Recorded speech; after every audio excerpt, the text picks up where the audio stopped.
Hello everyone, मैं अभिषेक शर्मा। आप सभी का एक बार फिर से एमिनेंस क्लासेस पर स्वागत करता हूं। दोस्तों, हम एमिनेंस क्लासेस पर प्रीवियस ईयर गेट के क्वेश्चन पेपर की जो सॉल्यूशन सीरीज है, उसमें अभी तक हम दो सब्जेक्ट्स को कवर कर चुके हैं, fluid mechanics and heat transfer. आज की वीडियो में हम मास ट्रांसफर से आए हुए क्वेश्चंस जो गेट 2020 में पूछे गए थे, उन सभी क्वेश्चंस को हम देखेंगे, जो कि है क्वेश्चन नंबर 9, 10, 28, 29। ये सभी के सभी क्वेश्चन बहुत इंटरेस्टिंग थे। आप जब इन क्वेश्चंस को सॉल्व करेंगे तो आपके जो कॉन्सेप्ट बिल्डअप होंगे वो आपकी कितनी हेल्प करेंगे, आपको इस पूरी वीडियो को देखने के बाद आपको पता चल जाएगा। तो चलिए दोस्तों, अगर अभी तक आपने इस चैनल को सब्सक्राइब नहीं किया है तो प्लीज वो रेड बटन आपको जो दिख रहा है स्क्रीन पे, आप उसको प्रेस कर दीजिए और साथ ही साथ बेल आइकन को भी हिट कर दीजिए, ताकि आपको आने वाली हर वीडियो की नोटिफिकेशन मिले और आप अपनी तैयारी को बहुत अच्छे से आगे रख सकें। चलिए दोस्तों, इस वीडियो को शुरू करते हैं।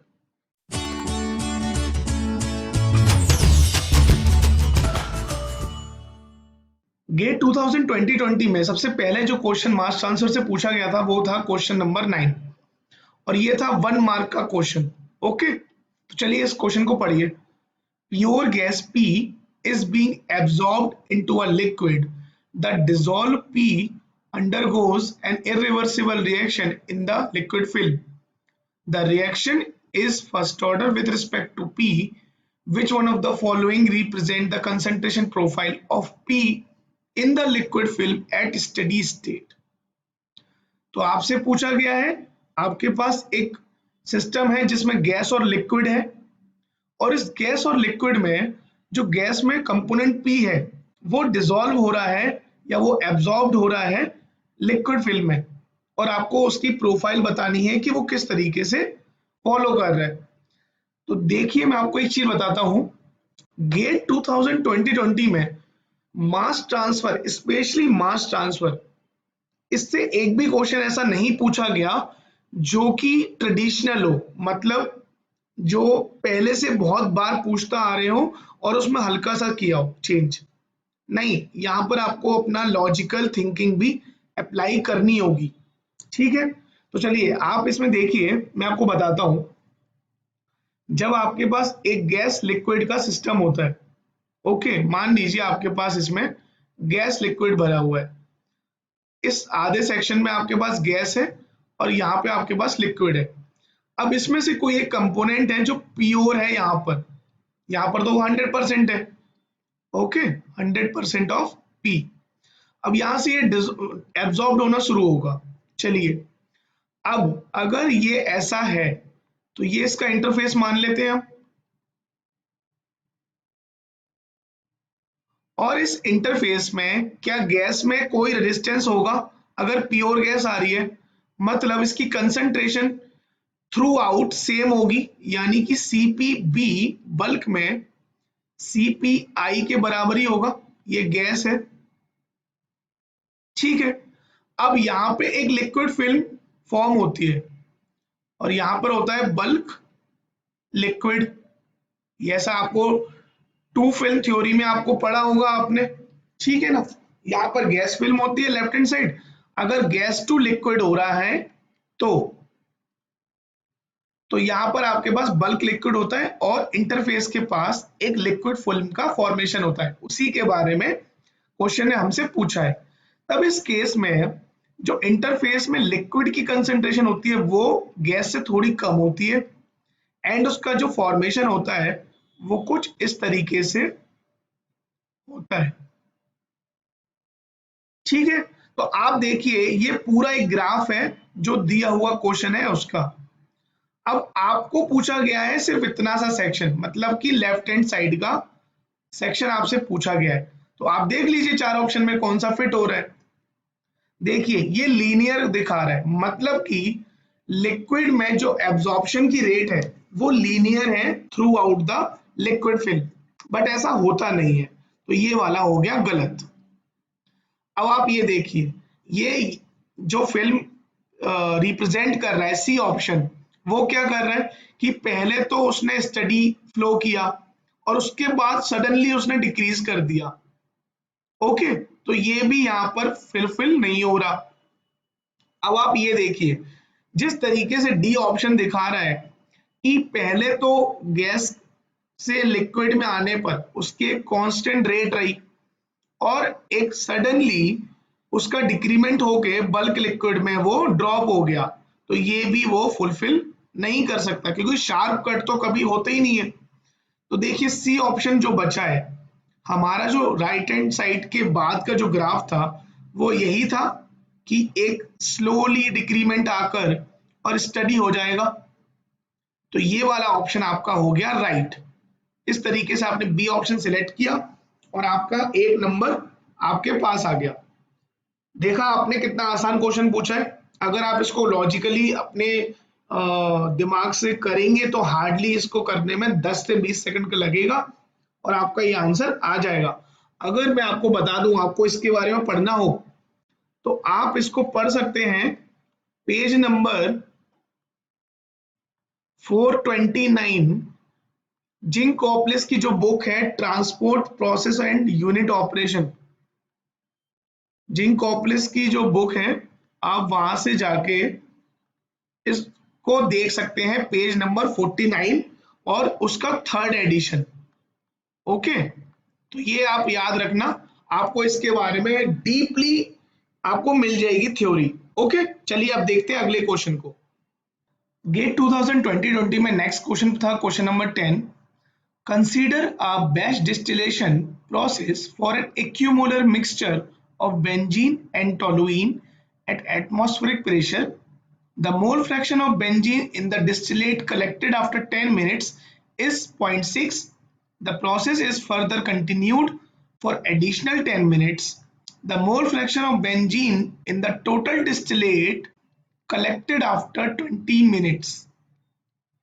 Options है A is less than 0.6, exactly equal to 0.6, C is exactly equal to 0.7 and D is greater than 0.7. तो दोस्तों आपको बैच डिस्टिलेशन का अगर ऑपरेशन नहीं पता है तो मैं आपको शॉर्ट्स में एक बैच डिस्टिलेशन का ऑपरेशन बता देता हूं। यहां पर मैंने आपको एक बैच डिस्टिलेशन बनाकर बताया है, इसको आप शॉर्ट में समझिए कि बैच डिस्टिलेशन में होता क्या है कि आप एक बार अपने कॉलम में एक कंपोजिशन को फिल कर देते हैं। मान लीजिए ये जो आपका कंपोजिशन है ये आपका बेंजीन एंड टोलुइन का कंपोजिशन है। ओके, अब इस कंपोजिशन को आप जब हीट अप करेंगे तो इसमें टाइम के अकॉर्डिंग उसके जो मोर वॉलेटाइल कंपोनेंट होगा उसके वेपर्स जनरेट होंगे और उन वेपर्स को हम कंडेंस करके डिस्टिलेट के फॉर्म में निकाल लेंगे। ठीक है, आपको इतनी बात समझ में आ गई। और ये जो प्रोसेस होती है वो बैच वाइज क्यों बोला, क्योंकि इसमें कंटिन्यूअस डिस्टिलेट जो प्रोडक्ट होता है उसको नहीं निकाला जाता, इसमें जो बॉटम प्रोडक्ट है उसको वहीं रहने दिया जाता है। ठीक है, सही, आपको इतनी बात आ गई। अब यहां पर आपसे बोला गया कि शुरू में इनका जो कंपोजिशन था वो था 0.5 benzene and 0.5 toluene in feed. अब इन्होंने बोला कि 10 मिनट के प्रोसेस में क्या हुआ कि डिस्टिलेट में जो भी डिस्टिलेट का प्रोडक्ट रेट हुआ होगा उसमें वो 60% था और 40% क्या था, टोलुइन था। जो भी प्रोडक्ट आफ्टर 10 मिनट आया होगा उसमें 60% था क्या, आफ्टर 10 मिनट्स जब प्रोसेस हो गई तब उसमें 60% बेंजीन था और 40% टोलुइन था। ठीक है, अब उन्होंने जो क्वेश्चन पूछा है वो पूछा है नेक्स्ट 10 मिनट सेम प्रोसेस को रिपीट किया और जो पूरी प्रोसेस हुई 20 मिनट्स की उसमें डिस्टिलेट के अंदर जो फाइनल प्रोडक्ट है यानी बेंजीन उसकी परसेंटेज कितनी थी। आपसे क्वेश्चन में सिर्फ इतना पूछा है। तो अगर आपने बैच डिस्टिलेशन को पढ़ा है तो उसमें जब टाइम के साथ डिस्टिलेट का कंपोजिशन कम होता जाता है, यानी कि पहली बार में आपको जितना डिस्टिलेट मिलेगा दूसरी बार, तीसरी बार और ऐसी जितनी भी प्रोसेस आप रिपीट करेंगे उसका कंपोजिशन कम होता जाएगा as compare to first distillate cut.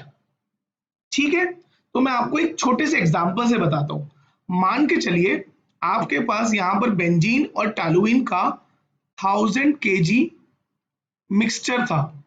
Okay, और इस 1000 kg मिक्सचर को जब आपने 10 मिनट हीट अप किया तो जो आपको डिस्टिलेट मिला वो था आपका 100 kg।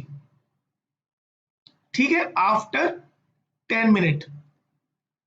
तो आपके इस 100 kg में जो कंपोजिशन था वो था 60 kg बेंजीन और 40 kg टॉलुइन। ठीक है, सही, इतना आपको पता चल गया। अब आपने क्या किया, अगेन इसमें 10 मिनट की हीटिंग करी तो क्या होगा, 100 kg तो इसमें डिस्टिलेट होके ऊपर आएगा। लेकिन जब दूसरी बार आप 10 मिनट करेंगे और उसमें जो 100 kg होगा उसमें 60 kg बेंजीन ना होके आप मानिए 50 kg ऑफ बेंजीन होगा और 50 kg ऑफ टोलुइन होगा। अगर आप 50 नहीं मान सकते तो आप इसको 55 कंसीडर कर लीजिए, तो ये हो जाएगा 45। ठीक है, अब आपने देखा कि ये आपके 10 और 10 मिनट 20 मिनट की प्रोसेस हो गई। 20 मिनट में आपको टोटल कितना मिला, 200 kg of mix distillate, 200 kg of distillate मिल गया। इसमें बेंजीन कितना हुआ, 60 प्लस 55, 115 kg ऑफ बेंजीन मिला। और यहां कितना मिला, 85 टोलुइन मिला। तो ये जो 115 आपको बेंजीन मिला है, क्या ये 200 का 60% है, 60 से ज्यादा है, 70 है या 70 से ज्यादा है, बस आपको ये बताना है। तो 200 का 60% होता है 120, ये होता है 60%। और ये जो आया है वो 115 आया है, यानी कि ये इससे कम है। तो आपका जो राइट आंसर हो गया वो हो गया लेस देन 0.6। आप अगर इसको मैथमेटिकली भी सोचेंगे थोड़ा तो आप इसको वैसे भी निकाल सकते हैं, लेकिन बहुत सारे बच्चों ने इस क्वेश्चन को गलत किया था। उन्होंने सोचा कि 10 मिनट में 0.6 आ गया, यहाँ 0.5 था, 10 मिनट में 0.6 हो गया, अगले 10 मिनट में ये 0.7 हो जाएगा। लेकिन ये बैच डिस्टिलेशन है, कंटिन्यूअस डिस्टिलेशन नहीं है, तो इसकी प्रोसेस लीनियर नहीं होती, ये बढ़ेगा नहीं, कम हो जाएगा। आपको ये वाली बात पता होनी चाहिए थी। आई होप आपको इस कॉन्सेप्ट को आप समझ आ गया होगा और इस एग्जाम्पल के थ्रू आप बहुत अच्छे से इसको इमेजिन कर पाएंगे होंगे। ठीक है, चलिए अब देखते हैं अगले क्वेश्चन को।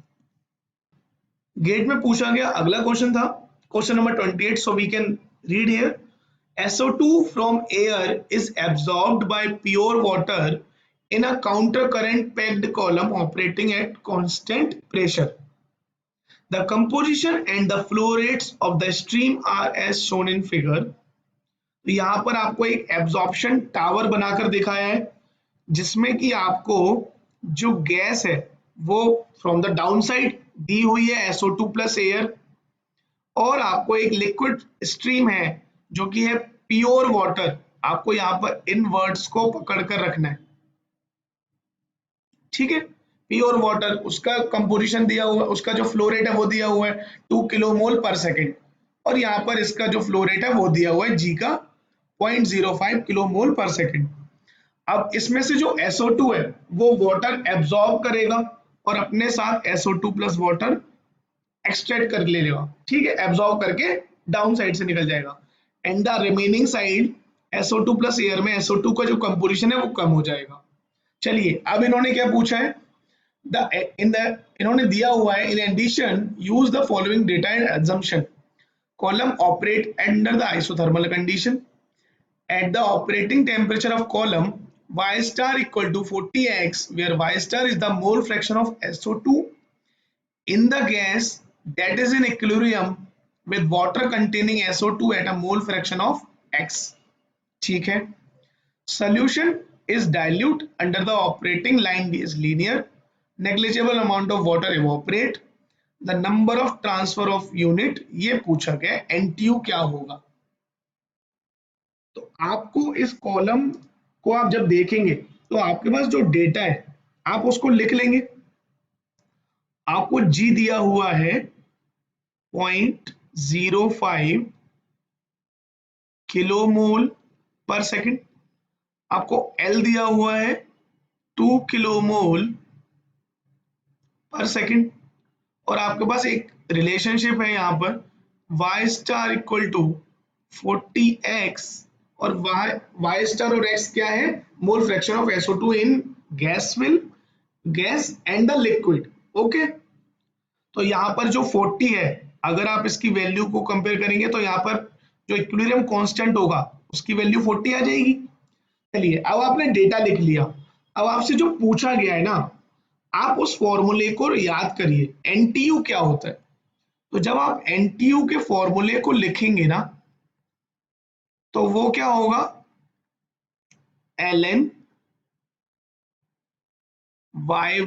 yn+1 minus mx0 divide y1 minus mx0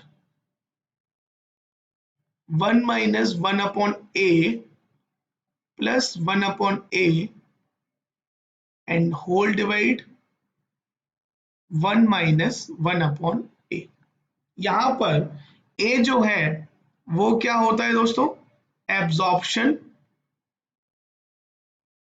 factor. आपको आई होप ये पता होगा, ठीक है। अब इसमें सबसे इंटरेस्टिंग बात क्या होगी, आपको वो जानना जरूरी है बहुत। यहां पर जो कंपोजिशन दिया हुआ है वो आपको पता है, जो yn+1 होता है वो डाउन साइड होता है गैस स्ट्रीम का, तो वो दिया हुआ है आपको 0.015। ओके, और जो y1 है फ्रॉम द टॉप लेयर, उसका कंपोजिशन आपको दिया हुआ है 005। ठीक है, अब आपको यहां इस फॉर्मूले में आपके पास yn+1 है, x0 भी आपको दिया हुआ है, क्योंकि प्योर वाटर बोला है तो x0 हो गया आपका 0। अब इस पूरे फॉर्मूले में आपके पास a नहीं है, एब्जॉर्प्शन फैक्टर। तो एब्जॉर्प्शन फैक्टर का जो फॉर्मूला होता है दैट इज L/mg। देखिए, मैं आपको वैसे ही करवा रहा हूं जैसे आप क्वेश्चन पेपर में अटेम्प्ट करेंगे, आपको घबराना नहीं है किसी चीज का, और कोई स्पेशल केस है तो उसको भी हम अभी देखते हैं। तो L/mg आपका होता है एब्जॉर्प्शन फैक्टर का फॉर्मूला। अब यहां से आपने किया a को कैलकुलेट, आपको L दिया है 2 डिवाइड m दिया है 40, और जो g है वो दिया है 0.05। ओके, और जब आप इसको यूज करेंगे तब आपकी a की वैल्यू आएगी 1। ओके, अब यहां पे आती है सबसे काम की बात कि जब a की वैल्यू 1 हो जाए तो क्या आप इस फॉर्मूले को यूज कर सकते हैं, रख के देख लीजिए। जब आपने डाउन साइड डोमिनेटर में आपने 1 रखा तो 1 minus 1 is 0 and 1 upon 0 is infinite which is not feasible. तो जब a की वैल्यू 1 आ जाती है तब एनटीयू का फॉर्मूला चेंज हो जाता है। ठीक है, तो जब a की वैल्यू 1 होगी तो एनटीयू क्या बन जाएगा, आपको ये वाला फॉर्मूला याद रखना है।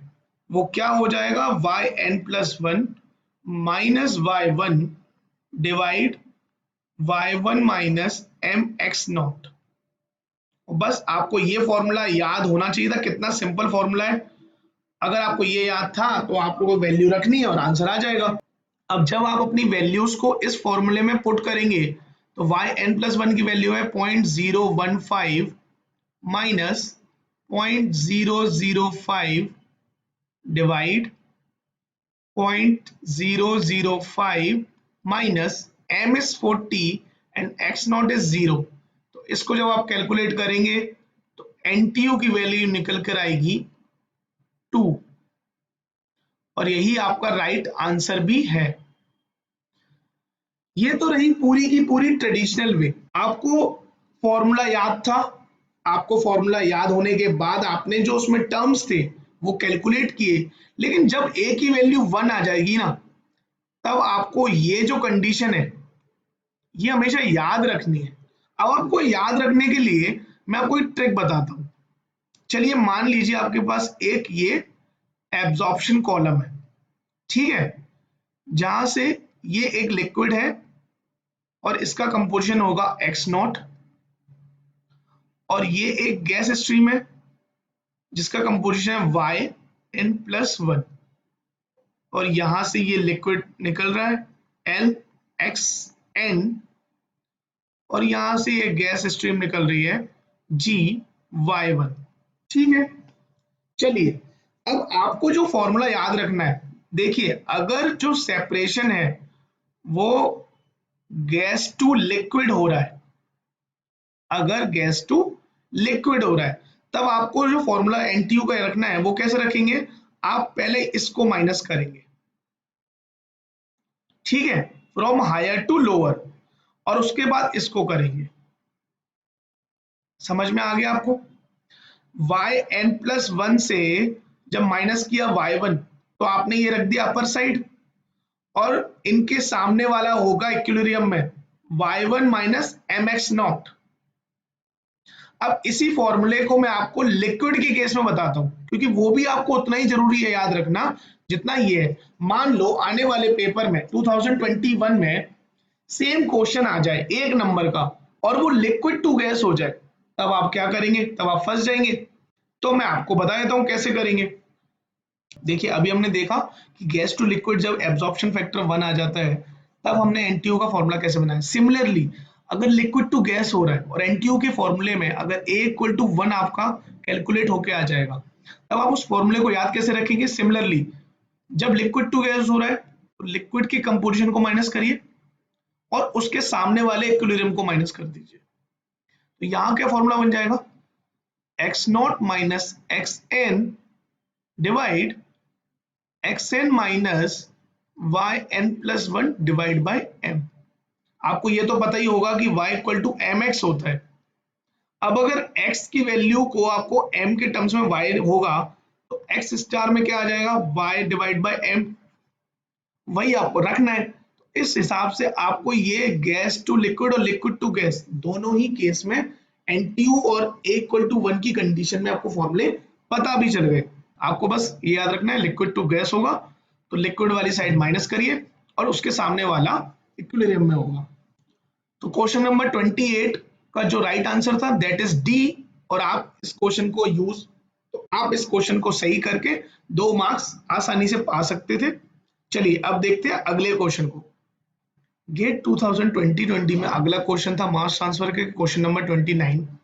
To film theory applies for absorption of a solute from a gas mixture into a liquid solvent. Okay, the interfacial mass transfer coefficient for the gas side is 0.1 and the liquid side is 3. The equilibrium relationship is y star equal to 2x, and where x and y star are mole fraction of the solute in the liquid and the gas phase respectively. The ratio of the mass transfer resistance in the liquid film to the overall resistance. आपसे पूछा गया है कि mass transfer resistance in liquid film and the overall resistance क्या होता है। तो सबसे पहले आपको टू फिल्म थ्योरी, जो यहाँ पर पहला वर्ड है, जब आप मास ट्रांसफर में ये पढ़ेंगे तो आपके पास होंगी 2 इक्वेशन, जो कि होगी अगर 1 upon K y capital K y equal to 1 upon small K y plus m divide by small K x, and जो दूसरी इक्वेशन होगी 1 upon capital K x equal to 1 upon m K y plus 1 upon K x. आपके पास ये 2 equation होगी। इन 2 equation में बोला क्या जाता है, ये होता है overall resistance on the basis of gas, ठीक है, इसको बोला जाता है ओवरऑल रेजिस्टेंस, ठीक है, ऑन अ गैस बेसिस। ये होता है individual resistance of the gas film, individual gas film resistance, ठीक है। और इसको बोला जाता है इंडिविजुअल लिक्विड फिल्म रेजिस्टेंस।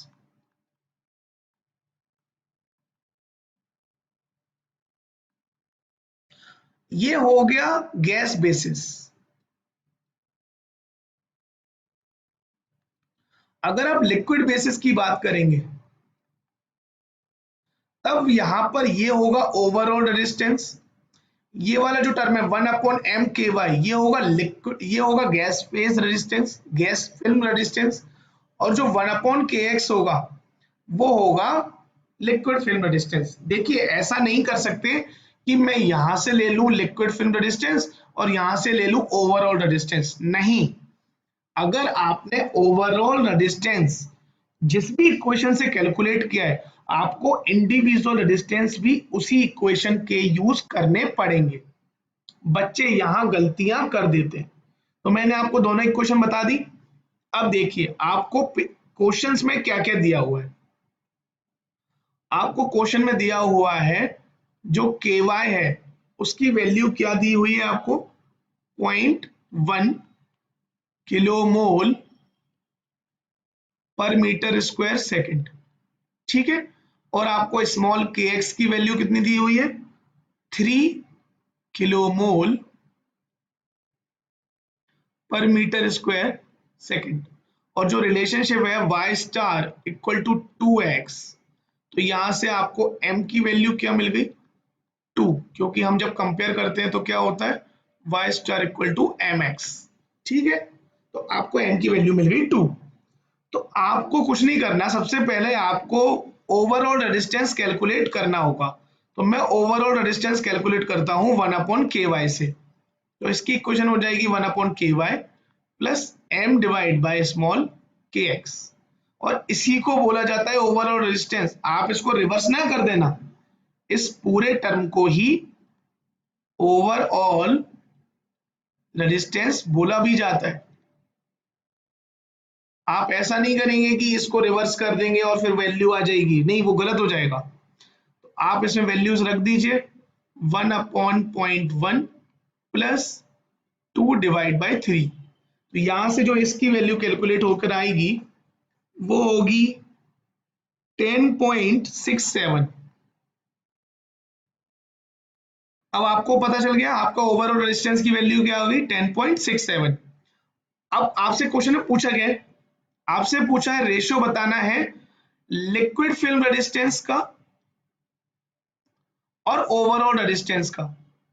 तो लिक्विड फिल्म रेजिस्टेंस को कैलकुलेट करने की भी जरूरत नहीं है क्योंकि वो तो पूरा वैल्यू दिया हुआ है m/kx। तो जो आपको रेशियो पूछा है वो क्या पूछा है, m/kx की जो वैल्यू है डिवाइड 1/ky की वैल्यू ओवरऑल रेजिस्टेंस। तो यहां से आपने क्या किया, 2 डिवाइड बाई 3, क्योंकि ये तो आपको दिया हुआ था, आपको कैलकुलेट थोड़ी ना करना है। और ये आपने कैलकुलेट किया 10.67। तो यहां से जो वैल्यू कैलकुलेट होकर आएगी वो होगी 0.0625। और इसके हिसाब से आपका जो राइट आंसर होगा दैट इज सी। देखिए आप जल्दबाजी में क्वेश्चन को तो सॉल्व कर लेंगे लेकिन आप आंसर को बहुत समझ के फिल करिएगा, क्योंकि बहुत बार होता है कि आप भरना सी चाहते हैं, आप you want to tick a right mark on C but on a silly mistake you selected D option. तो यहां पर आपको अवेयर रहना है और अपने राइट आंसर पर ही क्लिक करके उसको सेव करना है, क्योंकि यहां अगर आपने मिस्टेक करी ना तो इसका खामियाजा आपको बहुत भुगतना पड़ेगा पेपर के बाद। आपकी रैंक इतनी ज्यादा कम हो जाएगी ना जिसका कोई आप हिसाब भी नहीं लगा सकते। फिर आप कहेंगे आपने पूरी प्रैक्टिस करी थी लेकिन आपका नंबर नहीं आए। तो ये आपको बहुत अच्छे से याद रखना है कि आपने सी ऑप्शन निकाला है, आपने इतनी मेहनत करी है कैलकुलेट करके, तो उसको राइट आंसर फिल कर कर सेव भी आप सी ही करें, ठीक है।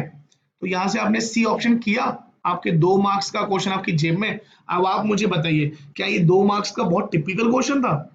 आपने हीट ट्रांसफर को पिछली वीडियोस में सॉल्व कर रखा है, वहां आपसे एवोपरेटर पूछे गए थे, वहां आपसे मल्टीपल एवोपरेटर के अलावा क्वेश्चन में फिन भी पूछा गया था जिसमें डिफरेंशियल इक्वेशन थी, ठीक है।